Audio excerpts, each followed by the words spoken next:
அட பாவீங்களா, இவ்வளோ ரூத்லெஸ்ஸாக இருப்பீங்களா நீங்கள்? அந்த மாதிரி இருந்தது. பாரு வந்து அந்த டாஸ்கில் விளையாடினாங்க இல்லையா, கேப்டன்சி டாஸ்கில். ஸோ அதில் வந்து பயங்கரமாக அடிபட்டிருக்கு. அடிபட்டுறது கூட பாருக்கு பிரச்சனையே தெரியல. அவங்க என்ன சொல்கிறாங்கன்னா, எல்லாரும் சேர்ந்து வந்து கிண்டல் பண்ணுறீங்க, ஒருத்தருக்கு வந்து அடிபட்டுட்டு இருக்கு, அப்போ குரூப்பாக சேர்ந்து கிண்டல் பண்ணுறீங்க, நீங்கள் வந்து அவுட்டு ரிஜெக்டடுன்னு சொல்லிட்டு கத்துறீங்க. நீ கேர் பண்ணன்னு சொல்லிட்டு சொன்னீங்க, எங்கே நீ கேர் பண்ணன்னு சொல்லிட்டு சபரி கிட்ட கேட்குறாங்க. எல்லாரும் குரூப்பாக சேர்ந்து நீ ரிஜெக்ட் ஆகிட்ட அவுட் ஆகிட்டே தானே கத்திட்டு இருந்தீங்க. பாருவோட ஃபேஸ் பார்க்கறதுக்கே ரொம்ப கஷ்டமாக இருக்குது. ஏன்னா அவங்களோட கண்ணு பாருங்க, ஒரு சைடு ஃபுல்லாகவே வீங்கிடுச்சு. அந்த அளவுக்கு வந்து மோசமாக அடிபட்டு இருக்கு.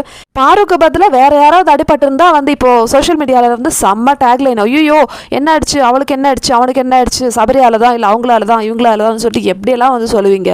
ஜஸ்ட் பிகாஸ் பாருனா யாருக்குமே பிடிக்காது. அந்த ஒரு எண்ணத்தில் வந்து இவங்களுக்கு அடிப்பட்டா கூட கீழே அந்த ப்ரமோ கீழே வர கமெண்ட்ஸ் இருக்குல்ல, ரொம்ப கஷ்டமாக இருக்குது பார்க்கறதுக்கு. ஏன் இந்த அளவுக்கு வந்து மனசாட்சி இல்லாதவங்கள ஆயிட்டாங்க. ஒரு வார்த்தை கூட பாருக்கு சப்போர்ட்டாக வந்து அங்கே ஒரு கமெண்ட்டே நான் பார்க்கல மக்களே. ஸோ என்ன ஒரு மைண்ட் செட்டுன்னே தெரியல. ஒருத்தரை பிடிக்கலைன்னா இந்த அளவுக்கு ஒரு வன்மமா?